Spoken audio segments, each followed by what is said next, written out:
Welcome, learners. Let us start exercise 6.1 of chapter 6, linear equation in one variable. Question number 1 is write the equation for the following statement. A number x increased by 5. Increased का मतलब होता है plus. So we will write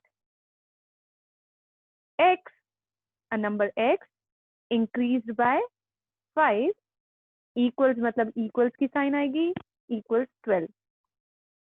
Part number 2, a number x decreased by 3. Decrease का मतलब हो जाएगा subtraction. So a number x decreased by 3 will be equals to 15. Next one is 5 times a number. Times का मतलब होता है multiplied by. So 5 times a number x, 5 into x will give you 5x is equal to 30. Next one is the sum means sum का मतलब होता है addition. The sum of 5 and x is 10. X decreased by 5. X minus 5 is का मतलब हो जाएगा equals to 12. Part 6 is 4 less than y is 30. 4 less than y मतलब y में से हम 4 subtract कर दें, y minus 4 is 30. If 7 is taken away from number y, अगर हम y में से 7 को निकाल दें, y minus 7, the result, that means it is equal to 4. 8, part number 8 is 6 multiplied by x. 6 into x will give you 6x. 6 multiplied by x is का मतलब equals 30. Next one is x multiplied by 8. X into 8 will give you 8x. So 8x gives 40. It is equals to 40. 10 more than y.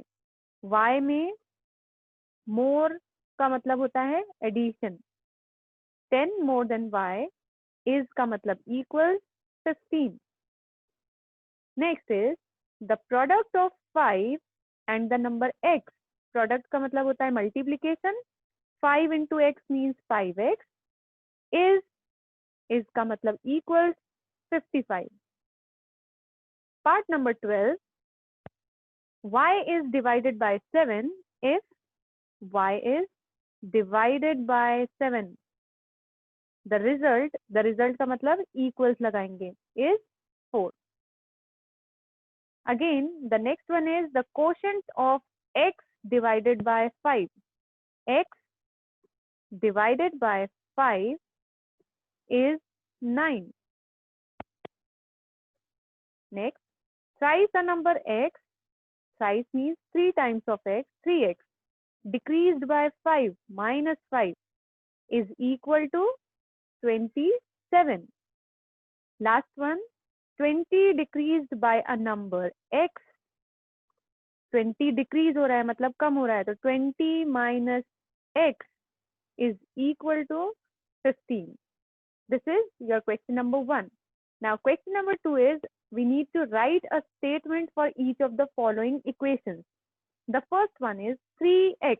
3x मतलब thrice of x. Thrice of a number x is equals को हम बोलते हैं is 30. Second one, x plus 5. Plus को हम बोलेंगे increased by. तो x के लिए हम बोल रहे हैं a number x increased by 5 is equal to 15. Third one, 20 minus x. 20 is decreasing. So 20 decreased by a number x is equal to 15.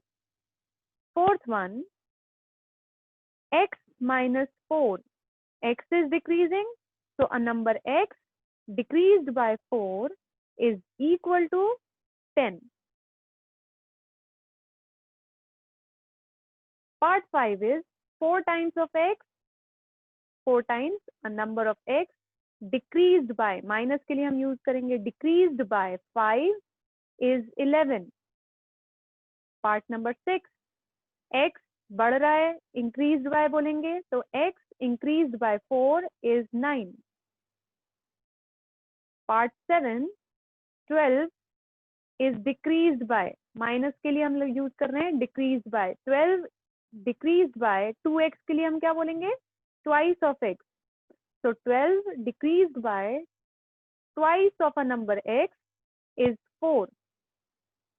Part number 8, x divided by 5. तो x divided by 5 के लिए हम use करेंगे the quotient of x divided by 5 is 3. 3x plus 2, 3 times the number of x increased by 2 is 14. तो 10 के लिए क्या हो जाएगा, 6 times a number x decreased by, minus के लिए यूज करेंगे decreased by 3 is 21. Part 11, x divided by 4. So I can write it as a number x divided by 4 gives 5. So what can you say about part 12? 12 divided by a number x gives 3. Question number 3 is complete the following table. हमें एक equation दी है, उसमें कुछ values दी हुई हैं. We need to say whether the equation is satisfied or not. हमें variable, suppose first वाले का अगर हम देखें तो इसमें x की वैल्यू पुटअप करना है इक्वेशन में और लेफ्ट हैंड साइड और राइट हैंड साइड को इक्वल प्रूव करना है. अगर इक्वल आता है then the equation will be satisfied, और अगर लेफ्ट हैंड साइड और राइट हैंड साइड इक्वल नहीं आते हैं then the equation will not be satisfied. So let us solve this question. So taking up the first part, 5x minus 8 is equals to 7. We need to find for x is equals to 3. Taking up the left hand side, हम equation का left hand side ले रहे हैं, 5x minus 8. यहाँ x की value में हम 3 रखेंगे. So 5 into x और 5 into 3, 5 into 3 minus 8. 5 3s are 15. 15 minus 8 will give you 7. 7 right hand side है हमारी equation का. Okay, so your left hand side is equal to right hand side. Hence, yes, the equation is satisfied. Taking up the second part, 3y plus 4 is equals to 13. We need to find for y is equals to 3. Left hand side उठाएं हमारी equation का, 3y plus 4. y की जगह हम रखेंगे 3. So 3 into 3 plus 4 as it is नीचे आ जाएगा. 3 3s are 9. 9 plus 4 will give you 13. ये हमारी इक्वेशन का राइट हैंड साइड है, तो हमने यहाँ लिख दिया it is equal to right hand side. So we can say yes, the equation is satisfied. Taking up the third part, p upon 7 is equal to 3. For kindly correct this is not y, this will be p. p upon 7 is equals to 3. हमारी equation p variable की form में दी है, इसलिए यहाँ पर आएगा p is equals to 21. Left hand side उठाएंगे हम इक्वेशन का, p upon 7. p की जगह हम रखेंगे 21. 21 upon 7. 7 से कैंसिल करें 21 तो हमको मिलेगा 3. So 3 is the right hand side. So yes, left hand side is equals to right hand side of your equation. We can say yes, the equation is satisfied. Try to solve the fourth and fifth part of the equation yourself. Moving on to sixth part, x divided by 4 is equals to 6. We need to find for x is equals to 20. Left hand side लेंगे equation का, x upon 4. x की जगह हम रखेंगे 20. Next statement हो जाएगा 20 upon 4. Cancel करेंगे तो हमें कितना मिलेगा, 5 टाइम्स या 5. बट हमारी इक्वेशन का राइट हैंड साइड कितना है, 6. 5 is not equal to 6.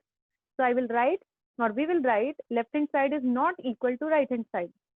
Now जब लेफ्ट हैंड साइड और राइट हैंड साइड इक्वल नहीं है तो हम क्या कहेंगे, No, the equation is not satisfied. Try to solve the seventh part. 12 upon z is equals to 2 for z is equals to 4 by yourself. Taking the eighth part, 6 plus 2x is equals to 12 for x is equals to 3. Left hand side लें equation का 6 plus 2x, x की जगह पर हम रखेंगे 3, 2 into 3 will give you 6, 2 3s are 6.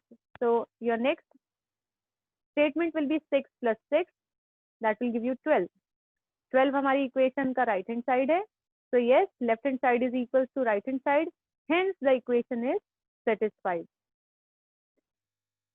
Taking up the ninth part, subpart, 3x upon 4 is equals to 6 for x is equals to 4. Left hand side लिया equation का 3x upon 4, x की जगह हम रखेंगे 4, तो 3 into 4 divided by 4, 4 से 4 cancel हो जाएगा, हमारे पास बचेगा 3.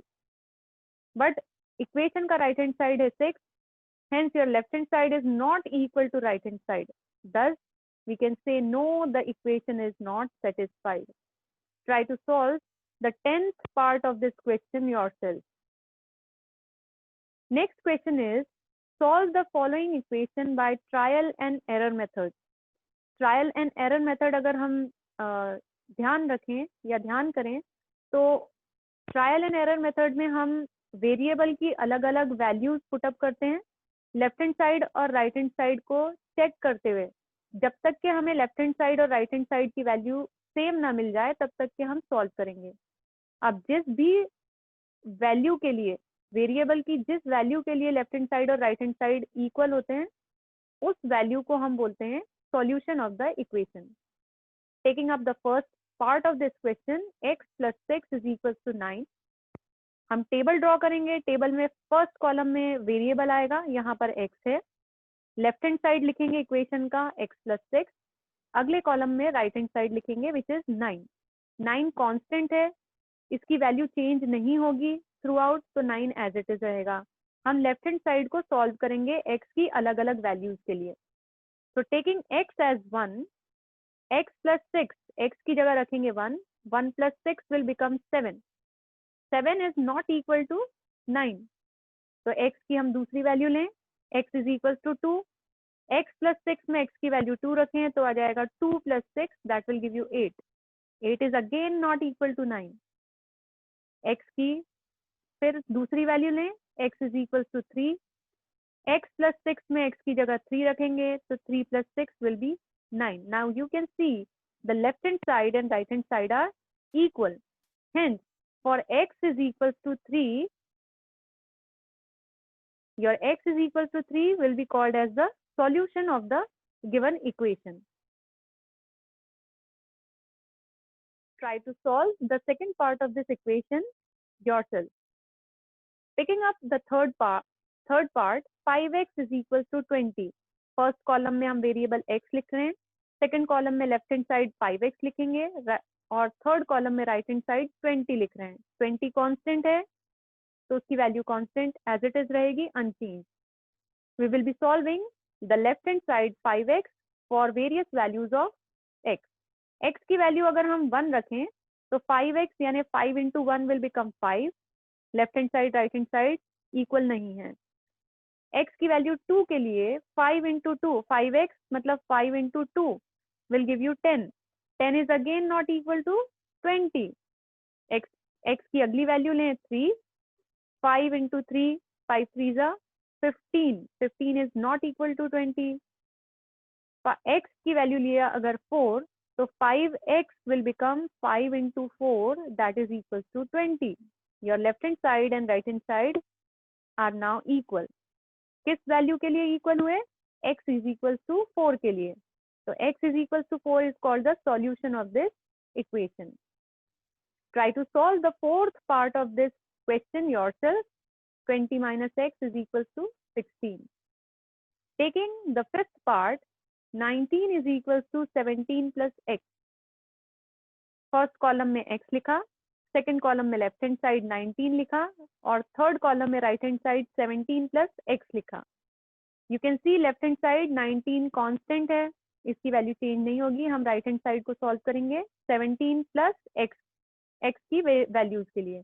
अगर हम x को 1 लिखें तो 17 प्लस एक्स यानी 17 प्लस 1 विल बिकम 18। 19 और 18 सेम नहीं होते हैं, इसलिए लेफ्ट हैंड साइड और राइट हैंड साइड इक्वल नहीं हुआ। x की दूसरी वैल्यू लें, x is equal to 2, right hand side क्या हो जाएगा 17 plus 2, 17 plus 2 will give you 19। Now this time left hand side and right hand side are equal. जब लेफ्ट हैंड साइड और राइट हैंड साइड इक्वल हुए, x की किस value के लिए इक्वल हुए, 2 के लिए, तो x is equal to 2 is called the solution of the given equation. So that's all for this video. Thank you for watching.